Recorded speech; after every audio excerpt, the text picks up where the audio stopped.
नमस्ते बच्चों, आज हम बिहार बोर्ड के क्लास 10वीं के फिजिक्स के पहले पार्ट प्रकाश के प्रवर्तन के कुछ वीवीआई प्रश्नों को हल करेंगे जो ऑब्जेक्टिव है। तो देखिए वही प्रश्न है जो एग्जाम में आने की संभावना है, तो कृपया करके वीडियो को पूरा देखें। तो देखिए पहला प्रश्न यहाँ पर लिखा हुआ है, प्रकाश की किरणें गमन करती है। तो देखिए हम लोग जानते हैं कि प्रकाश की किरणें जो होती है सीधी रेखा में गमन करती है, बिल्कुल सीधी रेखा में। तो ऑप्शन नंबर ए यहाँ पर सही हो जाएगा। दूसरा प्रश्न देखिए बच्चों, यहाँ पर लिखा हुआ है प्रकाश का परावर्तन है। तो देखिए प्रकाश का किसी सतह से टकरा कर वापस लौटना ही प्रकाश का परावर्तन कहलाता है। तो ऑप्शन नंबर बी राइट हो जाएगा। तीसरा प्रश्न देखिए बच्चों, यहाँ पर लिखा हुआ है परावर्तन के कितने नियम है। तो देखिए हम लोग जानते हैं कि प्रकाश के परावर्तन के दो नियम होते हैं, तो ऑप्शन नंबर बी सही हो जाएगा। चौथा प्रश्न देखिए बच्चों, यहाँ पर लिखा हुआ है आपतित किरण, परावर्तित किरण और आपतन बिंदु पर खींचा गया विलंब तीनों क्या होते हैं। तो देखिए हम लोग परावर्तन के पहला नियम से ही जानते हैं कि आपतित किरण, परावर्तित किरण और आपतन बिंदु पर खींचा गया विलंब तीनों एक ही तल में होते हैं। तो ऑप्शन नंबर ए राइट हो जाएगा। पांचवा सवाल देखिए बच्चों, यहाँ पर लिखा हुआ है आपतन कोण आई और परावर्तन कोण आर में क्या संबंध है। तो प्रकाश के परावर्तन के दूसरे नियम से हम लोग जानते हैं कि आपतन कोण परावर्तन कोण के बराबर होता है। तो ऑप्शन नंबर सी राइट हो जाएगा, आई बराबर में आर। 6 नंबर सवाल देखिए बच्चों, यहाँ पर लिखा हुआ है समतल दर्पण द्वारा बना प्रतिबिंब होता है। तो देखिए जो हमारे घर में नॉर्मल आईना होता है वही होता है समतल दर्पण। तो उसमें हमेशा तो सीधा प्रतिबिंब बनता है, और सीधा प्रतिबिंब कैसा होता है, आभासी होता है। तो ऑप्शन नंबर सी यहाँ पर राइट हो जाएगा, सीधा और आभासी। 7वां प्रश्न देखिए बच्चों, यहाँ पर लिखा हुआ है समतल दर्पण द्वारा बना प्रतिबिंब वस्तु के आकार का होता है। तो देखिए समतल दर्पण में जो प्रतिबिंब बनता है वो तो हमारे बराबर होता है आकार के। तो ऑप्शन नंबर सी राइट हो जाएगा। 8 नंबर प्रश्न देखिए बच्चों, यहाँ पर लिखा हुआ है समतल दर्पण द्वारा बना प्रतिबिंब दर्पण के सामने बनता है या फिर पीछे बनता है, आपको बताना है। तो देखिए हम लोग दर्पण के जितना सामने रहेंगे उतना ही दूरी पर दर्पण के पीछे प्रतिबिंब बनता है, पीछे की तरफ। तो ऑप्शन नंबर बी राइट हो जाएगा। 9 नंबर प्रश्न देखिए बच्चों, यहाँ पर लिखा हुआ है किस दर्पण में हमेशा वस्तु से छोटा प्रतिबिंब बनता है। तो देखिए समतल दर्पण में तो बराबर बनता है, और अवतल दर्पण में छोटा भी बनता है और बड़ा भी बनता है, किंतु उत्तल दर्पण में हमेशा वस्तु से छोटा ही प्रतिबिंब बनता है। तो ऑप्शन नंबर बी यहाँ पर सही हो जाएगा। 10 नंबर सवाल देखिए बच्चों, यहाँ पर लिखा हुआ है किस दर्पण में वास्तविक और आभासी दोनों प्रकार के प्रतिबिंब बनते हैं। तभी हम आपको बताएं पिछले प्रश्न में अवतल दर्पण में वास्तविक मतलब उल्टा और आभासी मतलब सीधा दोनों प्रकार के प्रतिबिंब बनते हैं। तो ऑप्शन नंबर सी यहाँ पर राइट हो जाएगा, अवतल दर्पण। 11 नंबर प्रश्न देखिए बच्चों, यहाँ पर लिखा हुआ है गोलीय दर्पण के मुख्य फोकस और ध्रुव के बीच की दूरी क्या कहलाती है। तो देखिए मुख्य फोकस और ध्रुव के बीच की दूरी को फोकस दूरी कहते हैं। तो ऑप्शन नंबर ए राइट हो जाएगा। 12 नंबर प्रश्न देखिए बच्चों, यहाँ पर लिखा हुआ है गोलीय दर्पण की फोकस दूरी एफ और वक्रता त्रिज्या आर में क्या संबंध है। तो हम लोग जानते हैं कि एफ बराबर क्या होता है, आर बटा 2 होता है। यहाँ पर कौन सा ऑप्शन राइट हो जाएगा, ऑप्शन नंबर सी राइट हो जाएगा, एफ बराबर आर बटा में 2 मतलब फोकस दूरी उसकी वक्रता त्रिज्या की आधी होती है। 13 नंबर प्रश्न देखिए बच्चों, यहाँ पर लिखा हुआ है अवतल दर्पण की फोकस दूरी होती है ऋणात्मक होता है या फिर धनात्मक होता है, हमको बताना है। तो देखिए अवतल दर्पण का ऋणात्मक होता है, और अगर यही उत्तल दर्पण में पूछता तो धनात्मक होता है उसका। यहाँ पर अवतल दर्पण का ऑप्शन नंबर बी राइट हो जाएगा, ऋणात्मक। 14 नंबर सवाल देखिए बच्चों, यहाँ पर लिखा हुआ है उत्तल दर्पण की फोकस दूरी होती है। तो हम आपको अभी अभी बताया है कि अवतल दर्पण का ऋणात्मक होता है फोकस दूरी और वक्रता त्रिज्या, और उत्तल दर्पण का फोकस दूरी और वक्रता त्रिज्या धनात्मक होता है। तो यहाँ पर ऑप्शन नंबर ए सही हो जाएगा। 15 नंबर सवाल देखिए बच्चों, यहाँ पर लिखा हुआ है दाढ़ी बनाने में किस दर्पण का उपयोग किया जाता है। तो देखिए अवतल दर्पण में बड़ा बड़ा दिखता है, इसीलिए अवतल दर्पण का प्रयोग किया जाता है दाढ़ी बनाने में। तो ऑप्शन नंबर सी राइट हो जाएगा। 16 नंबर प्रश्न देखिए बच्चों, यहाँ पर लिखा हुआ है सौर भट्टियों में किस दर्पण का उपयोग किया जाता है। तो देखिए जो अवतल दर्पण होता है प्रकाश की किरणों को एक जगह पर एकत्रित करती है, इसीलिए अवतल दर्पण का उपयोग किया जाता है सौर भट्टियों में खाना को बनाने के लिए। तो ऑप्शन नंबर सी सही हो जाएगा। 17 नंबर सवाल देखिए बच्चों, यहाँ पर लिखा हुआ है वाहन के पश्चदर्शीय दर्पण मतलब रियर व्यू मिरर के रूप में किस दर्पण का उपयोग किया जाता है? तो देखिए वाहन में पीछे की वस्तुओं को देखने के लिए उत्तल दर्पण का प्रयोग किया जाता है, क्योंकि उत्तल दर्पण में छोटा छोटा प्रतिबिंब बनता है, जिसके वजह से अधिक दूरी तक का प्रतिबिंब दिखाई देता है। पीछे गाड़ियों का अधिक दूरी क्षेत्र बढ़ जाता है उससे। तो ऑप्शन नंबर बी राइट हो जाएगा उत्तल दर्पण का। 18 नंबर सवाल देखिए बच्चों, यहाँ पर लिखा हुआ है अवतल दर्पण में जब वस्तु अनंत पर होती है तो प्रतिबिंब कहाँ बनता है?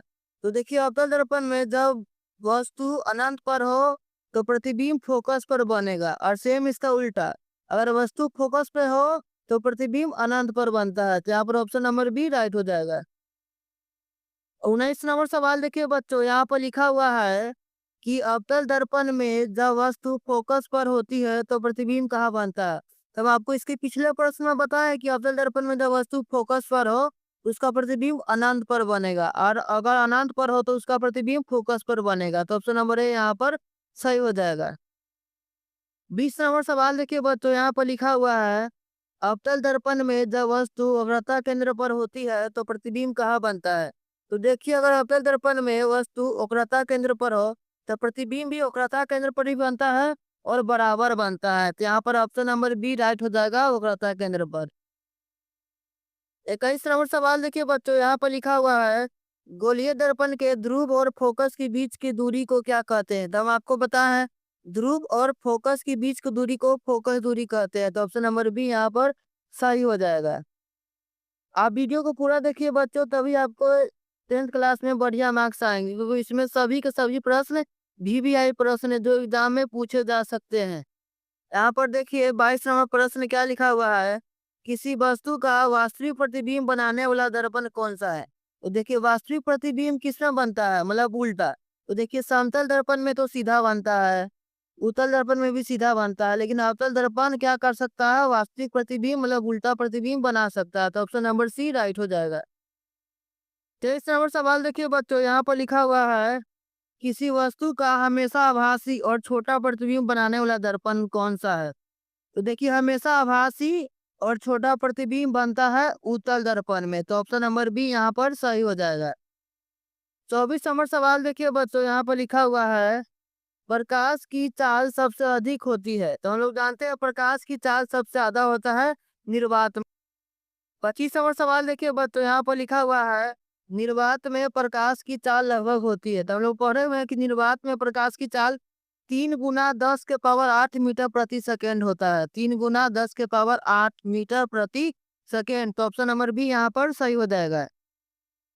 26 नंबर सवाल देखिए बच्चों, हमसे क्या पूछ रहा है दर्पण सूत्र है, मतलब दर्पण सूत्र क्या होता है हम लोग पढ़े हुए हैं 1/v प्लस 1/u बराबर में 1/f होता है। तो देखिए ऐसा ऑप्शन कौन सा है, यहाँ पर देखिए यहाँ पर B number option 1/v plus 1/u बराबर 1/f। तो यहाँ पर बी नंबर ऑप्शन राइट हो जाएगा। 27 नंबर प्रश्न देखिए बच्चों, यहाँ पर लिखा हुआ है आवर्धन का सूत्र है। तो देखिए आवर्धन का सूत्र होता है माइनस का v बटा में u। यहाँ पर ऑप्शन नंबर ए राइट हो जाएगा। माइनस का प्रतिबिंब की दूरी बटा में वस्तु की दूरी, मतलब माइनस का v बटा में u। यहाँ पर ऑप्शन नंबर ए सही है। 28 नंबर सवाल देखिए बच्चों, यहाँ पर लिखा हुआ है समतल दर्पण का आवर्धन होता है। तो देखिए आवर्धन क्या बताता है कि वस्तु का प्रतिबिंब कितना गुना छोटा या बड़ा बना है। तो देखिए समतल दर्पण में तो प्रतिबिंब बराबर ही बनता है, मतलब 1 गुना बनता है। तो ऑप्शन नंबर ए यहाँ पर राइट हो जाएगा। 29 नंबर सवाल देखिए बच्चों, यहाँ पर लिखा हुआ है यदि किसी दर्पण द्वारा बने प्रतिबिंब का आवर्धन धनात्मक हो तो प्रतिबिंब होगा। देखिए अगर आवर्धन धनात्मक हो इसका मतलब क्या, प्रतिबिंब सीधा होगा। क्या होगा, सीधा। और सीधा प्रतिबिंब या तो समतल में बनता है या फिर उत्तल दर्पण में बनता है, और अवतल दर्पण में भी बन जाता है। तो देखिए सीधा प्रतिबिंब आभासी प्रतिबिंब होता है, जहाँ पर देखिए बी नंबर ऑप्शन राइट हो जाएगा आभासी। 30 नंबर सवाल देखिए बच्चों, यहाँ पर लिखा हुआ है यदि किसी दर्पण द्वारा बनने प्रतिबिंब का आवर्धन ऋणात्मक हो तो प्रतिबिंब होगा। देखिए आवर्धन ऋणात्मक है, इसका मतलब है कि प्रतिबिंब उल्टा है। क्या है, उल्टा है, और उल्टा प्रतिबिंब को वास्तविक प्रतिबिंब कहते हैं। तो यहाँ पर ऑप्शन नंबर ए राइट हो जाएगा, वास्तविक प्रतिबिंब। 31 नंबर सवाल देखिए बच्चों, यहाँ पर लिखा हुआ है किसी गोलीय दर्पण की वक्रता त्रिज्या 20 सेंटीमीटर है तो उसकी फोकस दूरी क्या होगा। तो हम लोग जानते हैं कि फोकस दूरी क्या होता है, वक्रता त्रिज्या की आधी होती है। तो 20 का आधा कितना हो जाएगा, 10 हो जाएगा। तो ऑप्शन नंबर ए यहाँ पर सही हो जाएगा, 10 सेंटीमीटर। 32 नंबर प्रश्न देखिए बच्चों, यहाँ पर लिखा हुआ है किसी अवतल दर्पण के सामने वस्तु को कहाँ रखने पर प्रतिबिंब वास्तविक, उल्टा और वस्तु के आकार के बराबर बनता है। तो देखिए यहाँ पर कौन सा अवतल दर्पण है। देखिए अवतल दर्पण में अगर वस्तु का बराबर प्रतिबिंब चाहिए, उल्टा और वास्तविक, तो हमें वस्तु को वक्रता केंद्र पर रखना पड़ेगा। तो यहाँ पर ऑप्शन नंबर बी सही हो जाएगा। 33 नंबर सवाल देखिए बच्चों, यहाँ पर लिखा हुआ है प्रकाश की किरणें जब दर्पण से परावर्तित होती है तो वे जिस बिंदु पर मिलती या मिलती हुई प्रतीत होती है उसे क्या कहते हैं। तो उसे प्रतिबिंब कहते हैं। तो प्रतिबिंब का परिभाषा है, तो ऑप्शन नंबर डी यहाँ पर राइट हो जाएगा। 34 नंबर प्रश्न देखिए बच्चों, यहाँ पर लिखा हुआ है प्रकाश एक प्रकार की है, मतलब प्रकाश क्या है, एक प्रकार का ऊर्जा है। तो ऑप्शन नंबर बी यहाँ पर राइट हो जाएगा। 35 नंबर सवाल देखिए बच्चों, यहाँ पर लिखा हुआ है टॉर्च, सर्च लाइट तथा वाहनों के अग्रदीपों, मतलब वाहन जो हेडलाइट होता है उसमें किस दर्पण का उपयोग किया जाता है, या फिर सर्च लाइट में। तो देखिए हेडलाइट हो या फिर सर्च लाइट हो, उसमें अवतल दर्पण का उपयोग किया जाता है। तो ऑप्शन नंबर सी यहाँ पर सही हो जाएगा। 36 नंबर प्रश्न देखिए बच्चों, यहाँ पर लिखा हुआ है आभासी प्रतिबिंब को पर्दे पर प्राप्त किया जा सकता है या फिर नहीं। तो हम लोग जानते हैं कि आभासी प्रतिबिंब सीधा बनता है, परंतु इसको पर्दे पर प्राप्त नहीं कर सकते हैं। तो ऑप्शन नंबर बी यहाँ पर सही हो जाएगा। 37 नंबर प्रश्न देखिए बच्चों, यहाँ पर लिखा हुआ है वास्तविक प्रतिबिंब को पर्दे पर प्राप्त किया जा सकता है या ना। तो देखिए वास्तविक प्रतिबिंब क्या होता है, उल्टा बनता है, परंतु इसको पर्दे पर प्राप्त कर सकते हैं। तो यहाँ पर आंसर नंबर ए हो जाएगा, हाँ। 38 नंबर सवाल देखिए बच्चों, यहाँ पर लिखा हुआ है वाहनों के साइड मिरर में किस प्रकार का दर्पण उपयोग होता है।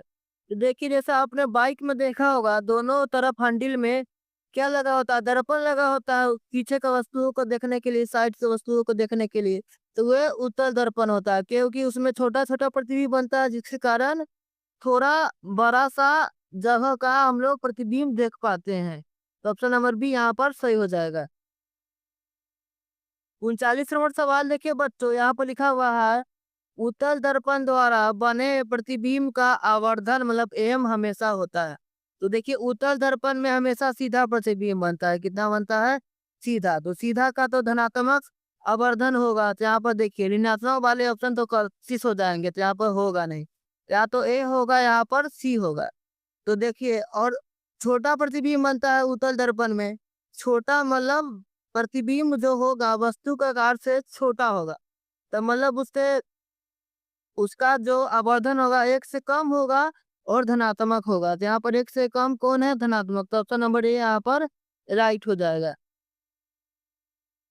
40 नंबर सवाल देखिए बच्चों, यहाँ पर लिखा हुआ है प्रकाश के परावर्तन का दूसरा नियम कहता है।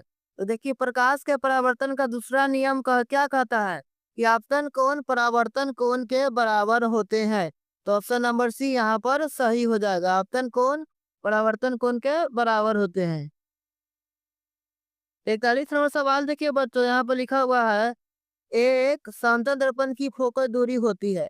तो देखिए समतल दर्पण का जो फोकस दूरी होता है अनंत होता है। तो ऑप्शन नंबर बी यहाँ पर राइट हो जाएगा। 42 नंबर सवाल देखिए बच्चों, यहाँ पर लिखा हुआ है निम्न में से कौन सा पदार्थ लेंस बनाने के लिए प्रयुक्त नहीं किया जा सकता है। तो ये तो दूसरा पार्ट का प्रश्न है बच्चों, लेकिन आप जान लीजिए एक प्रकार का पारदर्शी माध्यम होता है।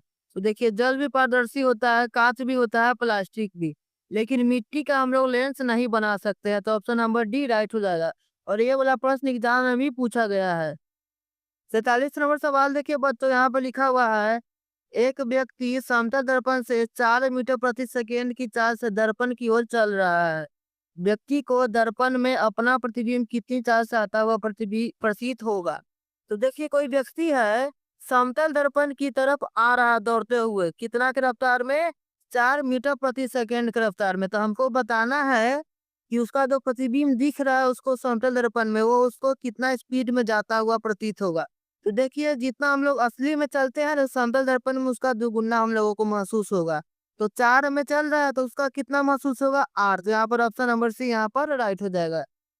45 नंबर सवाल देखिए बच्चों, यहाँ पर लिखा हुआ है, जब कोई प्रकाश किरण दर्पण के मुख्य अक्ष के समांतर आती है तो परावर्तन के बाद कहाँ से गुजरती है? तो ये तो याद करने वाला बात है कि जब कोई प्रकाश की किरण दर्पण के प्रधान अक्ष के समांतर आती है तो परावर्तन के बाद वो फोकस से गुजरती है। तो ऑप्शन नंबर सी यहाँ पर राइट हो जाएगा, फोकस से गुजरेगा। 46 नंबर सवाल देखिए बच्चों, यहाँ पर लिखा हुआ है, जब कोई प्रकाश किरण आपतन दर्पण के वक्रता केंद्र से गुजरती है तो परावर्तन के बाद क्या होता है?